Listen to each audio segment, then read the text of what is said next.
Сәлеметсіздер ме, ардақты көрермен? Арнамызға қош келдіңіздер. Бүгін сіздерге жастықтың буымен туған жерін, ата-анасын тастап, көрші мемлекетке бақыт іздеп кеткен бір қыздың тағдырын баяндаймын. Бұл оқиға бізге өмірде әр шешімнің өз салдары болатынын еске салады. Әңгімені соңына дейін тыңдаңыздар, алдымен арнамызға жазылып, лайк басуды ұмытпаңыздар. Айсұлу 19 жасқа енді ғана толған еді. Ауылдағы ең көрікті, ақылды қыздардың бірі болатын. Мектепті жақсы бітіріп, колледжге оқуға түсті. Бірақ жүрек деген ақылға бағына бермейді ғой. Бір күні әлеуметтік желі арқылы көрші мемлекетте тұратын Арман есімді жігітпен танысады. Алғашында жай ғана хат жазысып жүрген екеуі уақыт өте келе бір-біріне бауыр басып кетеді. Арман күн сайын тәтті сөз айтып, Айсұлудың көңілін баурап алады. Сен менің өмірімдегі ең қымбат адамсың. Маған тұрмысқа шықсаң, ештеңеден таршылық көрмейсің. Мен сені қаншайымды өмір сүргіземін дейтін жігіт. Жастықтың жалына ерген Айсұлу бұл сөздердің бәріне шын көңілімен сенді. Бірнеше айдан кейін Арман ауылға келіп, қыздың қолын сұрады. Әкесі үнсіз ғана қызына қарап отырды. Анасының көзіне жас үйірілді. Қызым, осы өз еліңде жақсы жігіттер бар, асықпа. Бөтен елдің салты басқа, заңы басқа, ертең өкініп қалмайсың ба, деді. Анасы дірілдеп үнмен. Анашым, мен оны жақсы көремін, ол мені бақытты етеді. Уайымдамаңыздаршы, деп Айсұлу анасын құшақтады. Әкесі ауыр күрсініп, біз сені қимаймыз, қызым. Бірақ бақыттың осы деп танысаң, жолыңды бөгемейміз. Тек қай жерде жүрсең де, туған үйіңнің есігі саған әрқашан ашық екенін ұмытпа, деді. Қоштасатын күн де келді. Анасы қызын құшақтап ұзақ жылады. Әкесі көз жасын білдірмеуге тырысқанмен, қызы көлікке отырған сәтте жүзін теріс бұрып кетті. Айсұлу артынан бір рет қарап қол бұлғады. Ол өзін алда бақытты, толы өмір күтіп тұр деп ойлады. Бірақ тағдыр оған мүлде басқасына дайындап қойған еді. Көп ұзамай Арманның ата-анасы мен жақын туыстары арнайы келіп, Айсұлудың үйіне құда түсті. Екі жақ бір-бірімен жылы амандасып, ақ дастархан басына жиналды. Үлкендер әңгіме айтып, жастарға ақ баталарын берді. Қазақтың салты бойынша құдалық рәсім өтті. Құдалар өздерінің ниеттерін білдіріп, екі жастың бақытын тіледі. Айсұлуға сырға салынып, екі отбасының құдалығы болды. Үйдің іші қуанышқа толғанымен, Айсұлудың анасының көңілі алаң еді. Қызын алыс елге ұзататынын ойлаған сайын көзіне жас келді. Әкесі де сыр бергенмен жүрегі қимастыққа толы болатын. Ал Айсұлу болса махаббаттың жетегінде жүріп, алда өзін бақытты өмір күтіп тұрғанына кәміл сенді. Құдалық өткен соң ұзату тойына дайындалық басталды. Ауылдың үлкен кішісі Айсұлудың қуанышына ортақтасып, қолдан келген көмектерін аямады. Бірі ет асып, бірі дастархан жайып, бірі қонақ күтудің қамына кірісті. Ұзату күні де келіп жетті. Таң атқаннан үй іші абыр-сабырға толды. Ақ жаулықта желер келіп, ақ тілектерін айтып, келіннің маңдайынан сүйді. Кешке қарай ұзату тойы басталды. Туған туыстар кезек сөз алып, жас жұбайларға ақ жол тіледі. Той аяқталып, ең ауыр сәтте келді. Арманның туыстары Айсұлуды алып кетуге дайындала бастады. Анасы қызын құшақтап, көз жасын тия алмады. Қызым, барған жеріңде бақытты бол, үлкенді сыйла, кішіне құрмет ет. Бірақ қандай жағдай болса да өзіңді жоғалтпа, біз сені әрқашан күтеміз, деді. Әкесі қызының қолынан қысып, қызым, бұл сенің таңдауың, біз сенің бақытыңды ғана тіледік, есіңде болсын, туған үйің есігі саған әрдайым ашық, деді. Айсұлу да көз жасына ерік берді. Ол әке шешесін қимай сүйген адамына сенді. Бақыт мені күтіп тұр деп ойлады. Көлік ауылдан ұзай бергенде Айсұлу терезеден туған үйіне соңғы рет ұзақ қарады. Анасы ақ орамалын бұлғап қала берді. Әкесі үнсіз ғана артына қарап тұрды. Сол сәтте Айсұлу жүрегінің бір түкпірінде түсініксіз бір қорқыныш сезінді. Бірақ оның бұл сезімі бекер емес еді. Өйткені көрші мемлекетке барғаннан кейін оның өмірі мүлде басқа арнаға бұрылатынын ол әлі білмейтін. Жол бірнеше сағатқа созылды. Айсұлу терезеден сыртқа қарап, туған ауылын, ата-анасын, бауырларын ойлап отырды. Арман болса, аз қалды, үйге жеткен соң бәрі жақсы болады. Ата-анам сені өз қызындай көреді, деп жұбатып қояды. Кеш бата олар Арманның ауылына жетті. Есіктің алдында туыстары күтіп алып, келінге тәтті дәм ұсынып, табалдырықтан оң аяқпен аттатты. Алғашында бәрі жылы қарсы алғандай көрінді. Бірақ арада бірнеше күн өткен соң жағдай өзгере бастады. Енесі таң ата келін ұйықтап жатқан жарамайды. Біздің үйде келін күн шықпай тұрады деп қатқыл даусымен оятатын. Айсұлу үнсіз ғана орнынан тұрып үйдің барлық тірлігіне кірісті. Таңғы ас дайындайды, үй жинайды, кір жуады, кешке дейін бір сәт демалмайтын. Арман жұмыстан кеш қайтатын, ал үйге келгенде анам не айтса соны істе, бізде тәртіп солай деп қысқа ғана жауап беретін. Күн өткен сайын Айсұлу өзін бөтен адамдай сезіне бастады. Телефонын да жиі қолдандырмайтын болды. Анасына хабарласқысы келсе, кейін сөйлесесің, қазір жұмысыңды бітір деп енесі қабағын түйетін. Бір күні Айсұлу терезенің алдында үнсіз жылап тұрды. Сол кезде ғана анасының қызым бөтен елдің салты басқа деген сөзді есіне түсті. Сол сәтте ол үлкен қателік жіберген іштей сезді. Бірақ енді бәрін өзгерту оңай емес еді. Бірнеше күннен кейін Арманның елінде үйлену тойы өтті. Той үлкен мейрамханада емес, ауылдағы кең аулада ұйымдастырылды. Туған туыстары, көршілері мен жақындары жиналып, жас жұбайларды құттықтады. Айсұлу жаңа ортаға бейімделуге тырысып, жүзінен күлкі кетірмеді. Қонақтар оның ақ тілектерін айтып, бақытты болыңдар, ол қыз сүйіңдер деп баталарын беріп жатты. Арман да сол күні ерекше көңілді көрінді. Ол Айсұлудың қолынан ұстап, бүгіннен бастап сен осы әулеттің келінісің. Бәрі сені жақсы көреді. Біз бақытты өмір сүреміз деді. Айсұлу оның сөзіне шын жүрегімен сенді. Болашағына үлкен үмітпен қарап, жаңа өмірдің тек қуанышқа толы болатынын күмәнданған жоқ. Бірақ бұл тойдан кейін бәрі өзгере бастады. Бірнеше күн өтпей жатып, Арманның бұрын байқалмаған мінезі көріне бастады. Үйлену тойынан кейін Айсұлу жаңа өмірге бір жола бейімделуге тырысты. Ол таңның атысынан күннің батысына дейін үйдің тірлігін жасап, енесінің көңілінен шығуға бар күшін салды. Бірақ уақыт өте келе Арманның мінезі өзгере бастады. Бұрынғыдай жылы сөйлеп, қамқорлық танытудың орнына анасының әр сөзін дұрыс көретін болды. Арман, бүгін қатты шаршадым, аздап демалайыншы деген Айсұлудың сөзін ол тыңдағысы келмейтін. Анам не айтса соны істе, ол бұл үйдің үлкені, оның айтқанына қарсы келме деп қысқа қайратын. Айсұлу үндемейтін, жаңа түскен келін болғандықтан бәріне сабырмен қарауға тырысты. Арада көп уақыт өтпей-ақ Айсұлу аяғы ауыр екенін білді. Бұл жаңалықты естігенде ол қатты қуанды. Мүмкін сәби дүниеге келсе бәрі өзгерер. Арман маған бұрынғыдай қамқор болады деп үміттенді. Кешке күйеуіне сүйінші хабарын айтты. Арман, біз ата-ана болатын сияқтымыз деп толқып. Арман алғашында күлімсіреп әйелін құшақтады. Бірақ бұл қуаныш ұзаққа созылмады. Енесі, жүкті болса да үйдің жұмысы тоқтамайды. Бізде де бала көтердік, бірақ ешқашан жұмыс істемей жатқан жоқпыз, деп бірден ескерту жасады. Сол күннен бастап Айсұлу ауыр аяқ болса да, бұрынғыдан да көп жұмыс істейтін болды. Оның денсаулығына алаңдаған ешкім болмады. Күн өткен сайын Арман мүлде өзгеріп кетті. Ол бұрынғыдай Айсұлудың сөзін тыңдамайтын. Қандай жағдай болса да анасының жағына алатын. Бір күні Айсұлу өзін мазалаған ойын жаймен жеткізді. Арман, менің аяғым ауыр, күн бойы ауыр жұмыс істеу қиын болып жүр. Апаға айтып аздап жеңілдетсеңші. Арман қабағын бірден түйді. Менің анама қарсы сөз айтпа, ол саған жамандық ойламайды. Осы үйдің тәртібіне бағын, деп ашуланды. Мен ешкімге қарсы келіп тұрған жоқпын, тек денсаулығым үшін айтып тұрмын.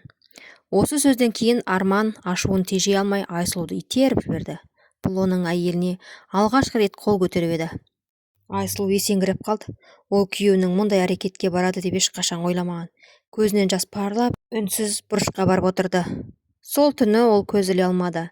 Бір жағынан құрсағындағы сәбиін ойласа, бір жағынан ата-анасына білдіргісі келмеді. Бәлкім бұл соңғы рет шығар, бәрі түзелер деп өзін жұбатуға тырысты. Бірақ бұл оқиға оның өміріндегі ең ауыр күндердің бастамасы ғана еді. Уақыт өткен сайын енесінің Айсұлуға деген көзқарасы суи бастады. Не істесе де көңілінен шықпайтын. Біздің елдің қыздары бұлай істемейді. Шайыңның дәмі жоқ. Үйді дұрыстап жинай алмайсың, тамақты да жарытып пісіре алмайсың деп күнде мін тағатын. Айсұлу үнсіз ғана тыңдап, барынша жақсы келін болуға тырысатын. Бірақ қанша тырысса да енесінің көңілінен шыға алмады. Бір күні ашуға булыққан енесі бүкіл үйге ескертіп, өз еліміздің қызын алу керек еді. Қайдағы бір бөтен елдің қызын әкелдің, мұндай келіннің бізге керек жоқ деп айқай салды. Айсұлудың жүрегі шым ете қалды. Ол бұл сөздерді естігенде көз жасын әрең ұстап тұрды. Арман болса елін қорғаудың орнына тағы да анасының сөзін жақтады. Анам бекер айтпайды, оның көңілінен шығуға тырыс. Сен өзіңді өзгертуің керек деді, салқын ғана үнмен. Сол күннен бастап Айсұлу өзін бұл шаңырақтың келіні емес, бөтен адамдай сезіне бастады. Ол күн сайын ата-анасын сағынып, туған жерін аңсап, іштей жылап жүрді. Бірақ құрсағындағы сәби үшін бәріне төзуге мәжбүр еді. Айсұлу 9 ай толғанда аман-есен ұл баланы дүниеге әкелді. Сәбидің дүниеге келгеніне бәрі қуанғандай болды. Әсіресе Айсұлудың құшағына алғаш рет ұлын алған сәтте барлық қиындықты ұмытып кеткендей еді. Балам үшін бәріне төземін деп іштей өзіне серт берді. Алайда бұл қуаныш ұзаққа созылмады. Бала әлі 1 жасқа толмаған еді. Айсұлу өзін жиі әлсіз сезініп, жүрегі айнып жүретін болды. Ауруханаға қаралған кезде дәрігер оның тағы да аяғы ауыр екенін айтты. Бұл хабарды естігенде Айсұлудың көңілі алай-дүлей болды. Бір жағынан қуанды, екінші жағынан кішкентай сәбиін қалай бағып, екінші баланы қалай көтеремін деп уайымдады. Кешке бұл жаңалықты Арманға айтты. Арман, мен аяғым тағы ауыр екенмін. Арман еш таңғалмастан, ештеңе етпейді, туасың. Алла берген бала ғой, деді қысқа ғана. Бірақ біздің ұлымыз әлі кішкентай, денсаулығымда сыр беріп жүр. Маған қиын болып тұр. Арман оның сөзін біліп жіберді. Туасың, 2 бала болса да өсіреміз. Анам көмектеседі. Бұл туралы енді ештеңе айтпа. Айсұлу үнсіз қалды. Бірақ ол енесінің ешқашан көмектеспейтінін жақсы білетін. Керісінше барлық ауыр жұмысты да тағы да өз мойнына түсетінін сезді. Сонда да құрсағындағы сәби үшін сабыр сақтап, тағдырдың сынағына төзуге тырысты. Арада бірнеше ай өткен соң Айсұлу екінші сәбиін аман-есен дүниеге әкелді. 2 кішкентай баланың анасы атанғанмен, оның өмірі бұрынғыдан да қиындай түсті. Бір қолында бесіктегі сәбиі, екінші қолында тәй-тәй басқан тұңғышы, күні-түні балалардың күтімімен жүріп, үйдің шаруасына да үлгеруге тырысатын. Бірақ қанша тырысса да бәріне бірдей үлгеру мүмкін емес еді. Енесі мұны түсінудің орнына, күні бойы үйдесің, сонда да ештеңеге үлгермейсің. Біздің келіндер 2-3 баламен де бәрін істейтін деп күнде ұрсатын. Арман да елінің жағдайын түсінбеді. Анам дұрыс айтады, үйдің тірлігі неге бітпейді? Балаларды сылтау етпе деп жиі дау шығаратын. Айсұлу үндемей көз жасын сүртіп, жұмысын жалғастыра беретін. Бір күні түнде кішкентай сәби қатты жылап шықты. Айсұлу түнімен ұйықтамай баласын жұбатты. Таңертең ұйқысыздықтан ас дайындап үлгермей қалды. Осыны көрген Арман ашуға булығып, бір қарапайым жұмысты да істей алмайсың ба деп айқайлады. Айсұлу, балалар түнімен ауырды, көз ілмедім деп түсіндіруге тырысқанмен, Арман тыңдамады. Ашуға ерік беріп, әйеліне тағы да қол көтерді. Айсұлу балаларын бауырына қысып үнсіз жылай берді. Ол бұл өмірдің күннен күнге қиындап бара жатқанын түсінді. Бірақ 2 сәбиін әкесіз өсіргісі келмегендіктен бәріне шыдап жүре берді. Алайда оның сабырының да бір күні таусыларын өзі де сезе бастаған еді. Бір күні ауа райы ашық болып, Айсұлу балаларын далаға серуендеуге алып шықты. Үйде күнде қамалып отырған 2 баласы таза ауа жұтып қуанып жүрді. Үлкен ұлы жол жиегінде тұрған кішкентай самокатты көріп қалды. Анашым, қарашы, самокат деп қуанып соған қарай жүгірді. Балам, асықпа, кетпе, жанымда жүр деп Айсұлу артынан дауыстады. Ал қолынан жаңа ғана жүре бастаған кенже ұлының қолынан ұстап келе жатқан еді. Сол сәтте үлкен ұлы самокатқа мініп алға қарай сырғи жөнелді. Айсұлу кенже ұлын жетектеп, артынан асығып жүрді. Дәл сол кезде көшенің бұрылысынан жүк тиеген КамАЗ көлігі шығып келеді. Барлығы бір сәттің ішінде болды. Тоқта, балам, деп Айсұлу бар даусымен айқай салды. Бірақ тым кеш еді. Жүргізуші баланы кеш байқап, тежегішті басқанмен, ауыр көлік бірден тоқтай алмады. Айналадағы адамдардың жан дауысы шығып, бірі жедел жәрдемге, бірі полицияға хабарласты. Айсұлу жүгіріп барып баласын құшағына қысты. Көзінен жас парлап, балам, тұршы, құлыным, анашым, осында. Қайта-қайта еңіреп, балам, тұршы, құлыным, тұршы, деп еңіреп шақыра берді. Көшедегілердің ешқайсысы көз жасына ие бола алмады. Бір сәтте бұрын ғана күліп жүрген бүлдіршіннің тағдыры бүкіл жұрттың жүрегін ауыртты. Сол күн Айсұлудың өмірін 2-ге бөлген күн болды. Ол енді ешқашан бұрынғы Айсұлу болмайтын іштей сезді. Апат болған жерге бірнеше минуттың ішінде жедел жәрдем мен полиция қызметкерлері келді. Дәрігерлер бар күшін салғанмен үлкен ұлын аман алып қалу мүмкін болмады. Бұл қарлы хабар Айсұлудың жанын күйретті. Ол баласының кішкентай денесін құшақтап, кешір мені, құлыным, бір сәтке ғана көзімнен таса қалып едің, деп еңіреп жылады. Кенже ұлы анасының жанынан бір елі ажырамай, не болғанын түсінбей үнсіз қарап тұрды. Қайғылы хабарды естіген Арман да келді. Бірақ Айсұлуды жұбатудың орнына ашуға булықты. Сенен басқа кінәлі ешкім жоқ, баланы неге қарамадың, деп жұрттың көзінше айқайлай бастады. Айсұлу көз жасын сүртіп, мен балалардың екеуін де алып келуге жаттым. Бірақ бір сәтте болды, деп әрең тіл қатты. Бірақ Арман оның сөзін тыңдамады. Егер дұрыс қарағанда мұндай жағдай болмайтын еді, деп әйелін жазғыра берді. Енесі де келін жақтаудың орнына, біздің немеремізден айырылдық, мұның бәріне сен кінәлісің, деп ауыр сөздер айтты. Бұл сөздер Айсұлудың жаралы жүрегіне одан сайын батып кетті. Ол өзін кінәлап, күндіз-түні көз жасын төгумен болды. Ал туған ауылындағы ата-анасы бұл сұмдықты естігенде бірден қыздарына жетуге қамданды. Анасы, қызым, мұндай қайғыны жалғыз көтермеу керек, біз бармыз, деп жолға жиналды. Олар әлі алда қыздарының өмірін түбегейлі өзгертетін шешім қабылдайтынын білмейтін еді. Қаралы хабарды ести сала Айсұлудың ата-анасы жолға шықты. Ұзақ жолды үнсіз өткерді. Анасы көз жасын тыя алмай бір алладан қызына сабыр тілеп отырды. Әкесі болса ішіндегі қайғысын білдірмей, терезеге үнсіз қарап келе жатты. Олар келгенде үйдің іші қара жамылғандай тым-тырыс еді. Анасы қызының қасына жақындаған сәтте оны бірден тани алмай қалды.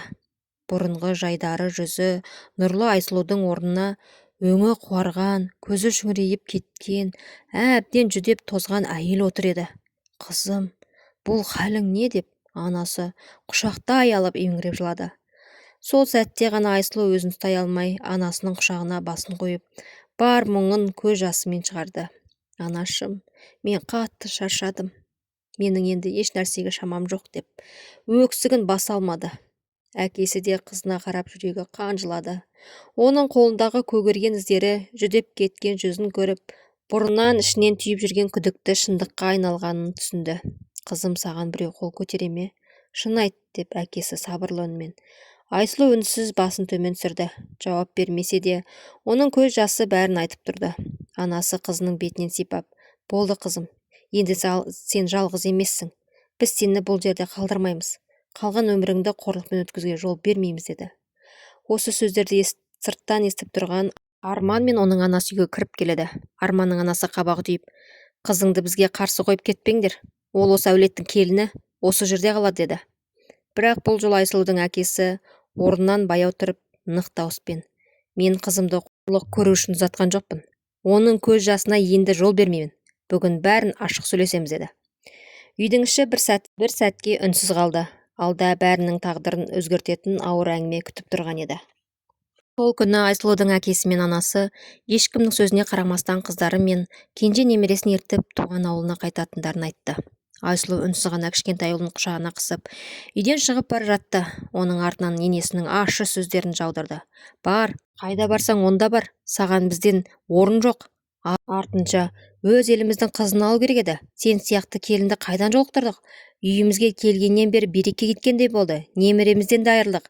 Бәріне өзің кінәлісің, деп айқайлады. Бұл сөздерді естіген Айсұлудың жүрегі тағы да қан жылады. Бірақ бұл жолы ол артына бұрылмады. Арман да үнсіз тұрды.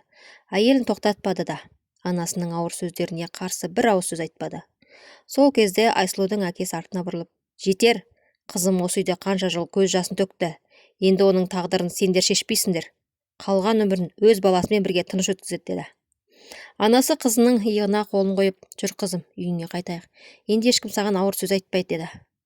Көлік қозғалғанда Айсұлу терезеден соңғы рет сол үйге қарады. Бір кезде бақытты өмір сүремін деп келген шаңырақтан ол енді тек ауыр естеліктерді ғана алып бара жатты.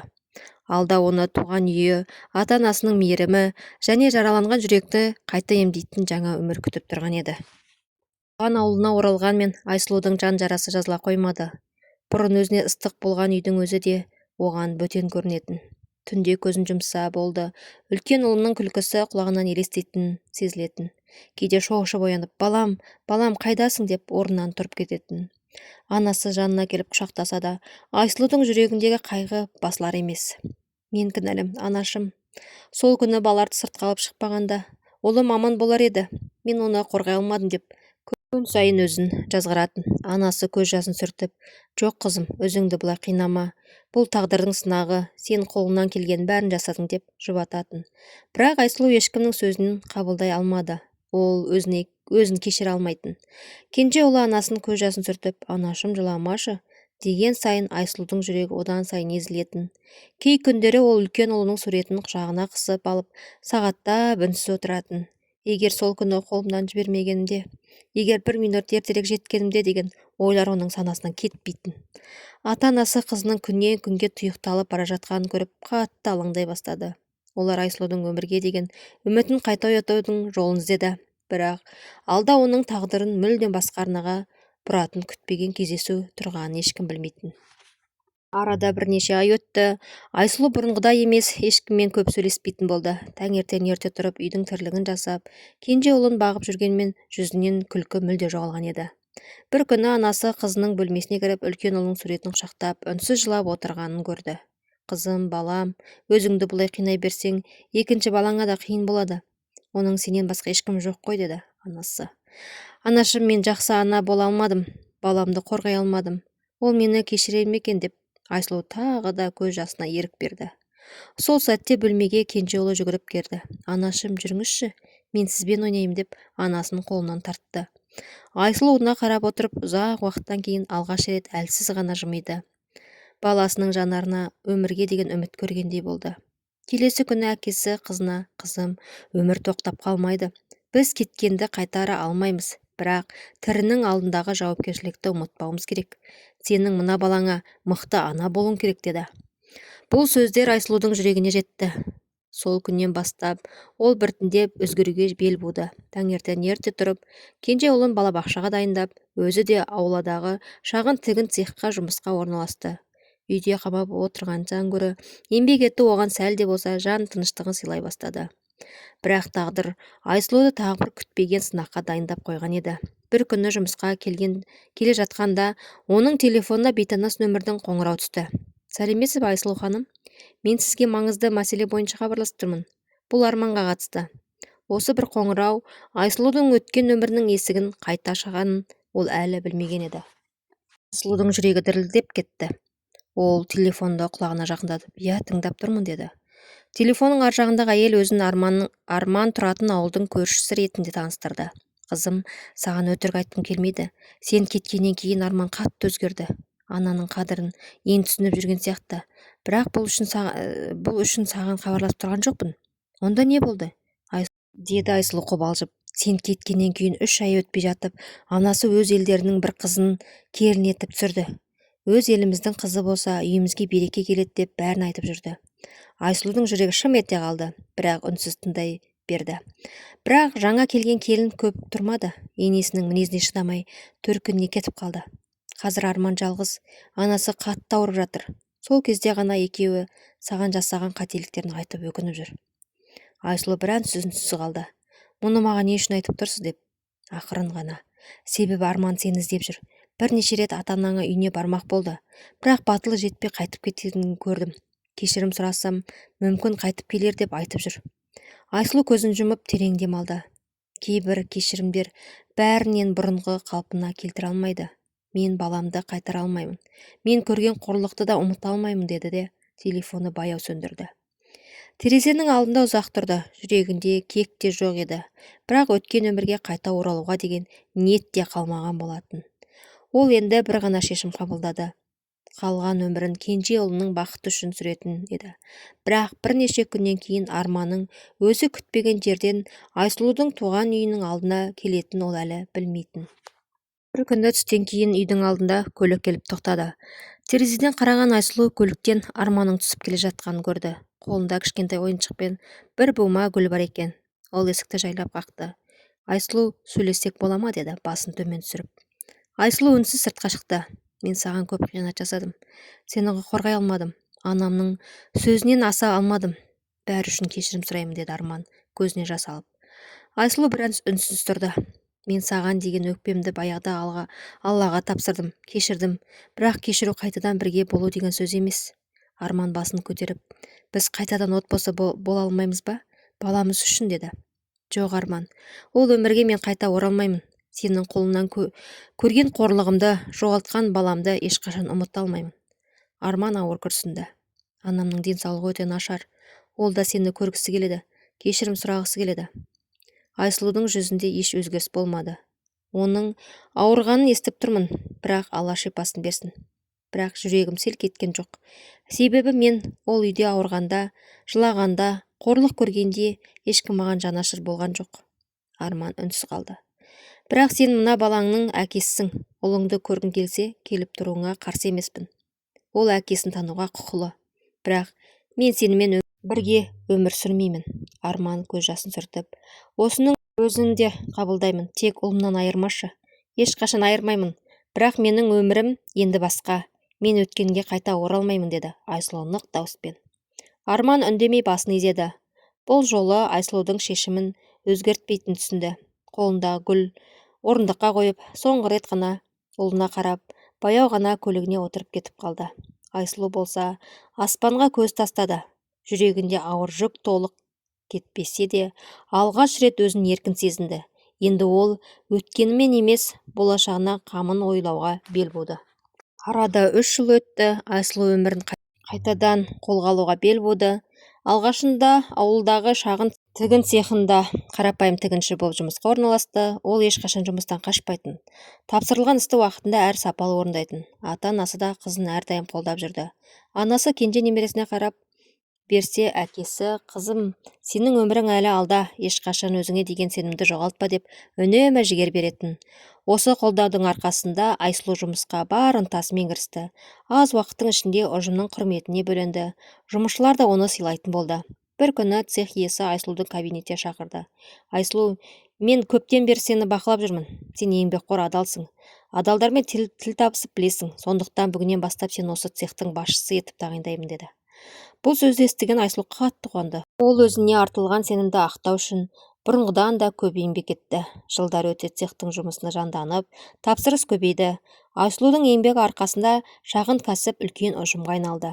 Бір күні жасы келіп қалған цех иесі тағы да Айсұлуды шақырды. Қызым, мен зейнетке шығатын уақытқа жеттім. Балаларым бұл кәсіпті жалғастырғысы келмейді. Осы жылдары сен бұл жерге өз үйіңде қарадың, сондықтан цехты саған сатқым келеді, де. Басқа адамға емес, саған сенемін, деді. Айсұлудың көзіне жас келді. Апай, маған осындай сенім артқаныңызға үлкен рахмет. Мен сіздің еңбегіңізді ақтауға тырысамын, деді. Әкесі мен анасы қызын қолдап жинаған ақшаларын беріп, қалғаны банк арқылы рәсімдеуге көмектесті. Осылайша бір кезде қарапайым жұмысшы болып келген Айсұлу бірнеше жылдан кейін сол цехтың иесіне айналды. Ол кеңсесінің терезесіне сыртқа қарап тұрып, жүрегінен бір ғана сөз естіді.